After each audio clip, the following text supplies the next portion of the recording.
로마서 9장입니다. 6절부터 우리 18절까지입니다. 우리 한 절씩 오늘 교독하겠습니다. 제가 먼저 6절의 말씀 교독합니다.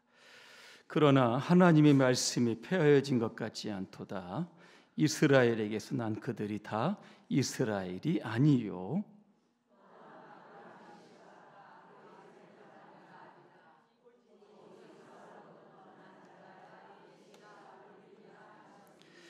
곧 육신의 자녀가 하나님의 자녀가 아니요 오직 약속의 자녀가 씨로 여기심을 받느니라.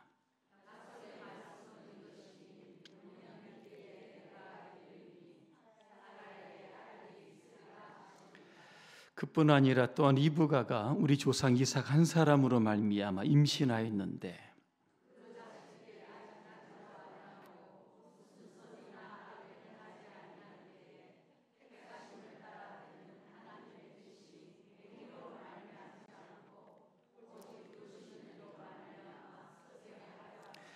리브가에게 이르시되 큰 자가 어린 자를 섬기리라 하셨나니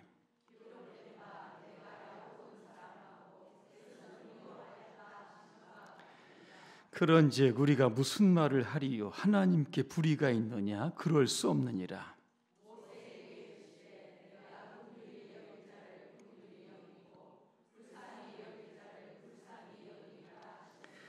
그런즉 원하는 자로 말미암음도 아니요 다른 박질하는 자로 말미암음도 아니요 오직 긍휼히 여기시는 하나님으로 말미암음이니라.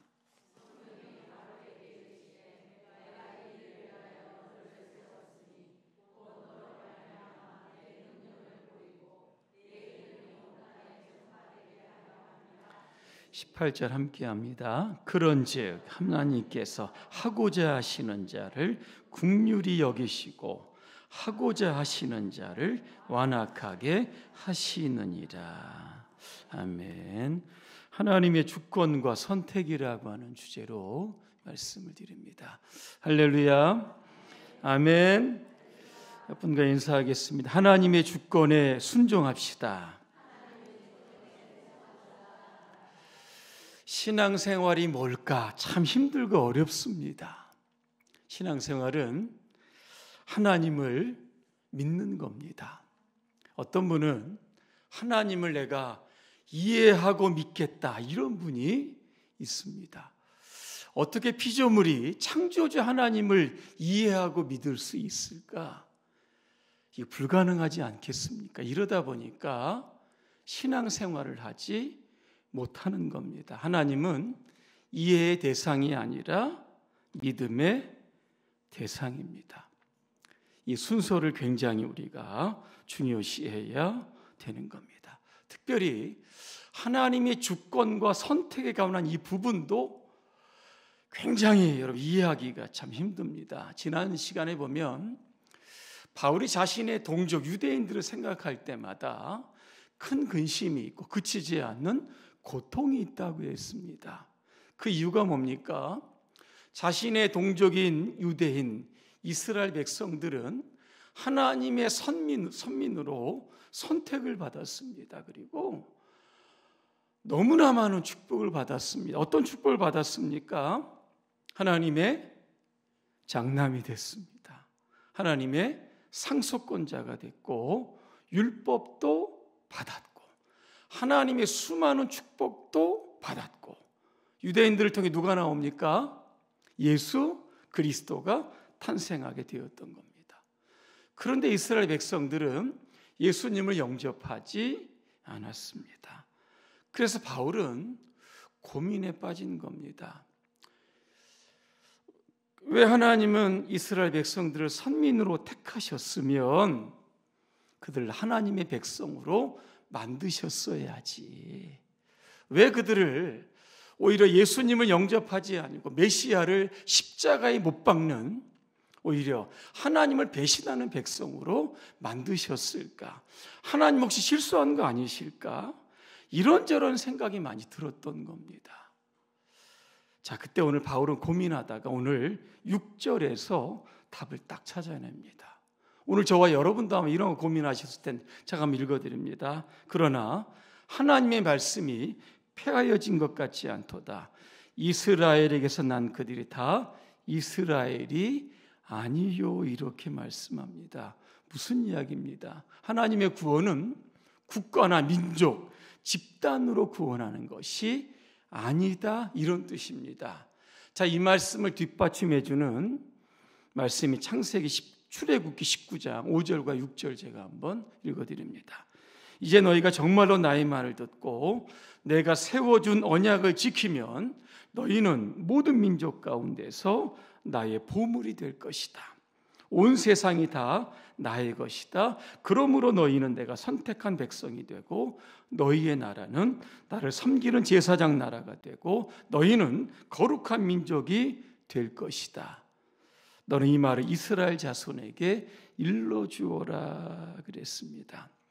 이스라엘이라고 해서 다 제사장 나라가 되는 것이 아니라고 하는 겁니다. 하나님의 말씀을 듣고 지키는 사람, 그 사람이 바로 제사장 나라가 되고 하나님의 택한 백성이 여러분 된다는 겁니다. 예수님의 12제자 누굽니까? 유대인입니다. 이스라엘 백성들입니다. 하지만 예수 믿고 여러분 하나님의 백성이 되었던 겁니다. 오순절에 베드로가 나가 설교합니다. 3,000명, 5,000명 회개합니다. 똑같은 유대인들입니다. 하지만 그들이 예수 믿고 하나님의 자녀가 여러분 되었다라고 하는 겁니다. 이스라엘 전체를 하나님께서 선택하셨지만 그들 중에서 오직 예수 그리스도를 영접한 자만이 결국 구원을 받는 하나님의 백성이 됐다라고 하는 사실을 오늘 바울이 깨닫게 되었다라고 하는 겁니다. 또한 하나님은 혈통으로 구원하지 않습니다. 오늘 7절에 뭐라고 말씀합니까? 아브라함의 씨가 다 그의 자녀가 아니라 오직 이삭으로부터 난 자라야 내 씨라 불리리라 하셨다. 여러분 그랬습니다. 아브라함의 가정에는 두 아들이 있습니다. 누굽니까? 하갈이 낳던 이스마엘이 있고 사라가 낳던 이삭이 있습니다. 둘 다 할례 받았습니다. 이스마엘은 이삭보다 나이가 14살이나 많습니다. 아브라함의 가정에서 장자가 누굽니까? 이스마엘입니다. 혈통적으로 보면 여러분 이스마엘이 장자가 되어야 하는 겁니다. 이게 바로 약속의 자녀가 되어야 되고 구원의 자녀가 되어야 되는데 오늘 성경 뭐라고 이야기합니까? 8절에 보니까 육신의 자녀가 하나님의 자녀가 아니요 약속의 자녀가 씨로 여기심을 받는다. 이거 무슨 이야기입니까?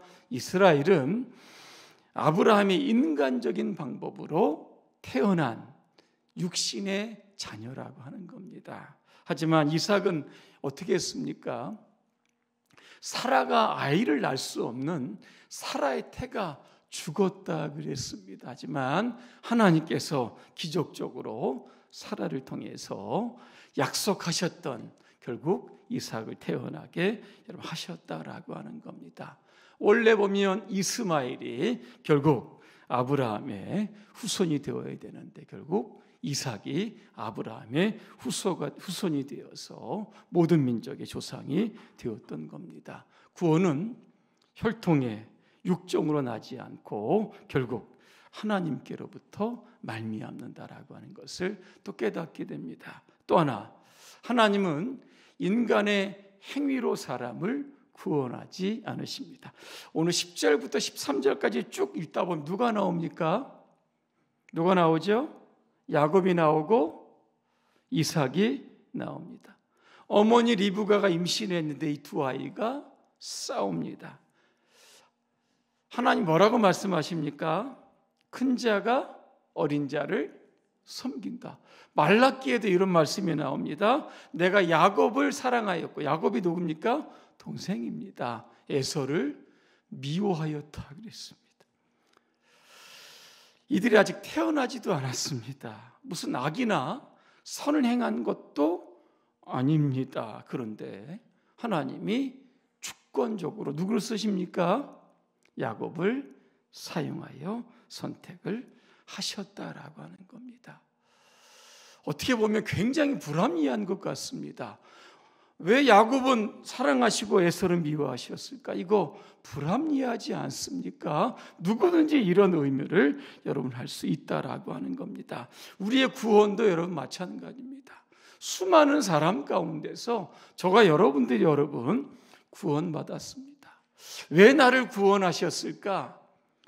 여러분 그 이유를 아십니까? 모르지요.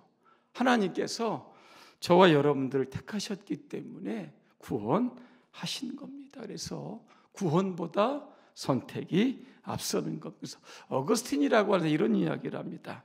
하나님의 택하심은 불가항력적인 은혜다. 그렇게 말씀합니다. 에베소 1장 5절에 보니까 이런 말씀이 있습니다. 그 기쁘신 뜻대로 우리를 예정하사 예수 그리스도의 말미암아 자기의 아들들이 되게 하셨다. 여러분 그렇게 이야기합니다. 조금 전에 제가 말씀드린 것처럼 하나님은 왜 야곱을 사랑하시고 이삭을 미워하셨을까? 참 하나님 불의하신 분이다. 이렇게 이야기하는 분들이 있습니다. 이에 바울이 뭐라고 대답을 합니까? 14절에 우리가 무슨 말을 하리요? 하나님께 불의가 있느냐? 그럴 수 없다. 그러면서 누구를 이야기합니까? 모세를 이야기합니다. 15절입니다. 모세에게 이르시되 내가 긍휼히 여길 자를 긍휼히 여기고 불쌍히 여길 자를 불쌍히 여긴다. 그래서 이게 무슨 이야기입니까, 여러분? 모세가 시내산에 여러분 율법 받으러 올라가지 않습니까? 그때 시내산 밑에서는 금송아지 만들어서 우상 숭배합니다. 하나님이 대노하시죠. 진멸하려고 하십니다. 모세가 중재해서 기도합니다. 그래 이스라엘 백성들이 구원받았습니다. 여러분 이게 가능한 일입니까? 하나님이 가장 싫어하시는 것이 우상 숭배입니다. 하나님의 마음을 돌이킬 수 있는 방법은 여러분 없었던 겁니다. 결국 모세의 기도에 의해서 하나님의 마음을 바꾸셨지만 이게 여러분 쉬운 일입니까? 결국 하나님께서 어떻게 합니까? 이스라엘 백성들을 불쌍히 여기신 거고 긍휼히 여기셨던 겁니다. 그래서 그들을 진멸하지 아니하시고 다시 한번 하나님께서 이스라엘 백성들을 사용하신 반대의 경우가 있습니다. 누굽니까? 바로가 나옵니다. 여러분 바로는 하나님께서 바로에게 10가지 재앙을 여러분 내리시지 않습니까? 첫 번째 재앙부터 내리실 때 하나님은 바로에게 회개의 기회를 주시는 겁니다. 너 나한테 대들지 말고 회개하라는 겁니다. 근데 바로는 어떻게 됐습니까? 끝까지 대적을 하는 겁니다. 세상에 하나님과 싸워 이긴 사람이 있습니까? 없습니다. 끝까지 10번째 재앙을 내립니다. 10번째 재앙이 뭡니까? 초태생이 다 죽는 겁니다. 사람의 장남, 짐승의 처음 난 거 여러분 다 죽었습니다. 어떤 사람이 이렇게 이야기할까? 하나님이 잔인도 하시지. 사람과 짐승의 초태생을 죽이시니 하나님 너무 잔인하고 살인자 아닙니까? 이렇게 항변할 분들도 아마 여러분 있을 겁니다. 여러분 이래서 하나님이 불의하십니까? 이것은요 바로가 이러한 불의를 여러분 자초해서 하나님의 심판을 초래하게 되었다라고 하는 겁니다. 그래서 우리는 하나님의 여러분 주권과 섭리를 이렇게 생각을 할 때 이해하지 못한 부분이 있습니다. 한 가지 더 말씀, 여러분 가룟 유다 아시죠? 어떤 분은 이렇게 이야기합니다. 하나님의 가룟 유다를 태어날 때부터 예수님 배신하게 만들었지. 그래서 결국 가룟 유다 때문에 예수님이 팔리고 인류 구속의 사업을 이루셨지. 가룟 유다에 대한 불신앙은 하나님께 있지. 이렇게 이야기하시는 분들도 아마 여러분 있을 겁니다. 정말 그렇습니까? 바울은 오늘 20절, 21절에서 이렇게 대답을 합니다. 이 사람은 자네가 보기에 하나님께 말대꾸를 하는가? 지음받은 주제에 지음분 이에게 어찌 나를 이같이 만들었냐고 따질 수 있겠는가? 이렇게 여러분 이야기합니다. 여러분 성경을 이렇게 자세히 들여다보면 하나님께서 그 가룟 유다 여러분 만드실 때요 예수님을 팔자로 만든 게 아닙니다. 그 과정을 자세히 들여다보면 예수님 가룟 유다에게 회개할 기회를 몇 번 여러분 주셨던 겁니다. 예수님을 배신할 가룟 유다로 만들었으면 예수님의 12제자가 이럼 되게 하셨겠습니까? 하나님의 귀한 그릇으로, 하나님 나라 영광스러운 그릇으로 만들려고 그렇게 하나님 애쓰셨을 겁니다. 그런데 돈을 따라가고 욕심을 따라가고 명예를 따라가다 보니까 스스로 그는 귀한 그릇을 깨뜨리고 스스로 천한 그릇이 그렇게 되게 여러분 만들었다라고 하는 겁니다. 그래서 우리는 하나님의 주권과 선택, 우리가 잘 여러분 이해하셔야 하는 겁니다. 원래부터 그렇게 태어난 분은 없습니다. 그래서 우리가 귀한 것으로 저와 여러분들도 하나님께서 지으셨던 겁니다. 더 쓰임받고 더 아름다운 그릇으로 우리가 잘 다듬어서 하나님의 영광을 위해서 여러분 더 존귀하게 쓰임받으시기를 주님의 이름으로 축복합니다. 기도하겠습니다. 은혜로우신 하나님, 하나님의 주권과 선택을 인간의 이해로 이해하기가 힘들 때가 있습니다. 하지만 하나님은 불쌍히 여길 자를 여기고 긍휼히 여길 자를 여기십니다. 우리 모두를 존귀하게 만드시는 분이시는 줄로 믿습니다. 우리를 택하시고 하나님 나라의 귀한 일꾼으로 부르셨습니다. 더 우리가 분발해서 더 귀하고 아름다운 주님의 충성스러운 일꾼들로 다 쓰임받을 수 있도록 우리 모두를 축복하여 주시옵소서. 예수님의 이름으로 기도합니다. 아멘.